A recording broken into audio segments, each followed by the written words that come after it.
Back to my channel. কেমন আছো সবাই? আমি খুব ভালো আছি। তো চলো আজকে একটা নতুন ব্লগ শুরু করা যাক। আজকে হচ্ছে শ্রাবণ মাসের শেষ সোমবার। তো যেহেতু শেষের দিন সেহেতু আমি এটা করি বাড়িতে। আমি মন্দির যাই না, শিবরাত্রি বা শ্রাবণ মাসের শিব পুজো কোনোটাতেই আমি মন্দির যাই না, আমি বাড়িতেই করি। কারণ আমার বাড়িতে শিব আছে। এর আগের ভিডিওতে আমি তোমাদেরকে দেখিয়েছিলাম, মানে শিবরাত্রির ভিডিওতে, যারা দেখেছো তারা জানো যে আমার বাড়িতে যে শিবটা আছে সেটা কোনো কেনা শিব নয়, স্বয়ং মহাদেব মাটি থেকে উঠেছে। কিভাবে উঠেছে না উঠেছে সেটা আমি শিবরাত্রির দিন যে ব্লগটা করেছিলাম তাতে অবশ্যই বলেছি। তো সেই ব্লগটা দেখলে অবশ্যই তোমরা বুঝতে পারবে। তো স্বয়ং মহাদেব আমাদের বাড়িতেই যখন আছেন তখন তার জন্য আর আলাদা কোনো মন্দির যাওয়ার দরকার হয় না। তো যাই হোক, আমি বাড়িতে সে সোমবারটা করি। বাকি যে 4টে সোমবার গেছে সেটা মায়ের মতন জল টল দিয়েছে, আর এটা আমি করি, মানে বেলপাতা ফুল এসব দিয়ে পুজো করি না, মিষ্টি ফিষ্টি দিয়ে। আর উপোস করি না। তো সকালবেলাতে তোমার লুচি খেয়েছিলাম, তো তারপরে এখন ঠাকুরকে জল দেবো, জল দিয়ে তারপরে ভেবেছি ডালিয়া খাবো, ভাত খাবো না, এই জলটা দিয়ে দিই। তো চলো আমাদের শিব ঠাকুরটা তোমাদেরকে আর একবার দেখাই। তো মা যেহেতু সকালে একবার জল দিয়েছিল ওই জন্য মা এখানে ঠাকুরটাকে একবার সাজিয়েছে।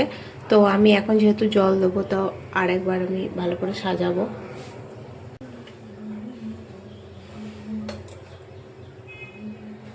জল দেওয়ার জন্য আরেকবার ভালো করে সাজাবো। তো এই যে এগুলো আমি হরিদ্বার থেকে কিনে এনেছিল মা, আমি আর মা আর কি।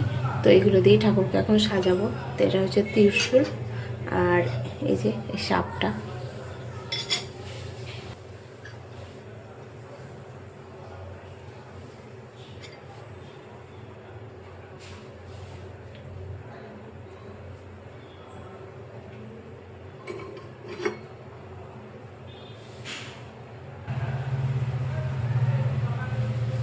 এই যে ঘড়াটা আছে এটার মধ্যে একটা ছিদ্র আছে, তো ছিদ্র থেকে জল পড়ছে। তো এটা আমি জল নিয়ে এসেছি তো এখানে দেবো বলে।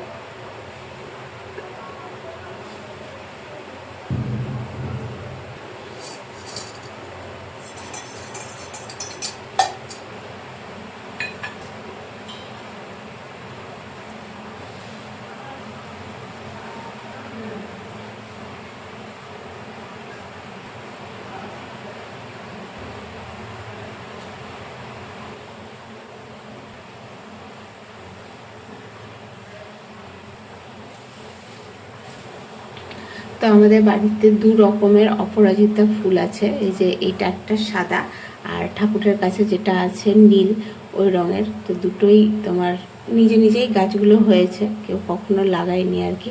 তো সাদা অপরাজিতা ফুলটা দেখতে খুব সুন্দর, নীল অপরাজিতাটা তো দেখতে সুন্দর হয়, তো সাদাটাও দেখতে বেশ সুন্দর।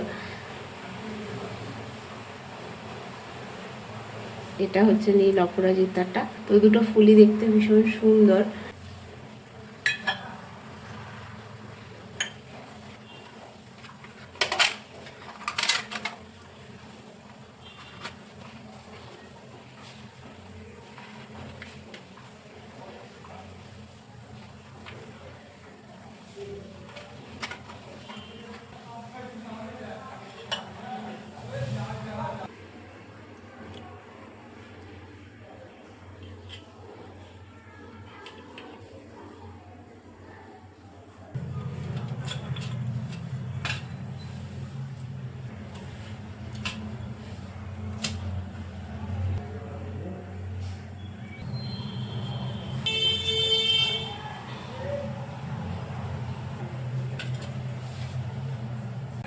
তো আজকে যেহেতু শ্রাবণ মাসের সোমবার বললাম, তো রাত্রে লুচি হয়েছে।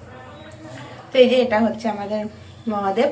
মহাদেবটাকে নিয়ে এর আগে আমি শিবরাত্রির দিন একটা ভিডিও করেছিলাম, তো সেখানে একজন কমেন্ট করেছে আমাকে যে এটা নাকি আমি মিথ্যে কথা বলেছি। তো যে মহাদেবটা দেখছো এটা হচ্ছে আমাদের বাড়ির মহাদেব। তো আমার দাদু শিবরাত্রির দিন অনেক বছর আগে তো এটা মাটির তলা থেকে পেয়েছিল। যে উইপোকার ঢিবি হয়, তো উইপোকার ঢিবিতে সবাই জানে যে খড়ির সাপ বা অনেক সাপ থাকে, তো সেখান থেকেই তো মাটি খুঁড়তে গিয়ে, মানে জমির আলে উইপোকার ঢিবিটা ছিল, তো মাটি তুলছিল, তো তখনই এই উইপোকার ঢিবি ভেঙে ভাঙা হয়, তখন এই ঠাকুরটা পেয়েছিল, মানে এই পাথরটা পেয়েছিল। তো তারপরে যেহেতু শিবরাত্রির দিন পেয়েছি ওই জন্য বাড়িতে এটাকে শিব বলে প্রতিষ্ঠা করা হয়। তো তারপর থেকে আমরা এটাকেই বাড়িতে পুজো করি শিবরাত্রি আর শ্রাবণ মাসে। তো তো আর প্রত্যেকদিন ঠাকুরকে জল দেওয়া হয়, আলাদা কোনো মন্দির নেই, বাড়িতেই প্রতিষ্ঠিত আছে। তো এটা আমি শিবরাত্রির দিন, যেটা সত্যি কথা সেটাই আমি বলেছিলাম ভিডিওতে।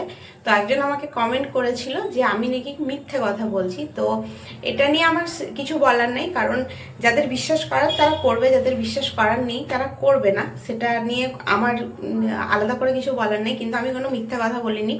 তো আমার দাদু যেহেতু এখন বেঁচে নেই, দাদু যদি বেঁচে থাকতো দাদুর মুখ থেকে তোমাদেরকে আমি শুনিয়ে দিতাম। তো আমি কোনো রকম কোনো ভিডিওর জন্য মিথ্যে কথা বলিনি, এটা সত্যি কথা। ঠাকুরের সামনে বসে কেউ মিথ্যে কথা বলে না। দাদু নিজের হাতে নিয়ে এসেছিল, কি তাদের সাপও ছিল। এত বড় মিথ্যে কথা কেউ বসে বসে ঠাকুরের সামনে বলে না। তো যে মনে করেছে যে আমি কথাটা মিথ্যে কথা বলেছি সেটা তার ব্যাপার, সে বিশ্বাস করেনি, তাকে বিশ্বাস করানোর কোনো দায়ও আমার নাই। তোমরা বিশ্বাস করলেও করতে পারো, না করলেও নাও করতে পারো, কিন্তু এটাই সত্যি কথা। তো যাই হোক, আমরা বরাবর এটাকেই তখন থেকে পুজো করে আসি ঠাকুর মনে করে। তো এটুকুই আমার বলার ছিল। যদি আবার আমার ভিডিওটা দেখে থাকে তাহলে সে নিশ্চয়ই আমার এই ভিডিওটাও দেখে থাকবে।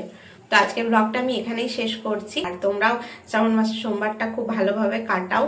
তো টাটা, আজকের মতন ব্লগটা এখানেই শেষ করলাম। যদি ভালো লাগে তাহলে অবশ্যই লাইক করো আর কমেন্ট করো। আবার নতুন ব্লগে তোমাদের সাথে দেখা হবে।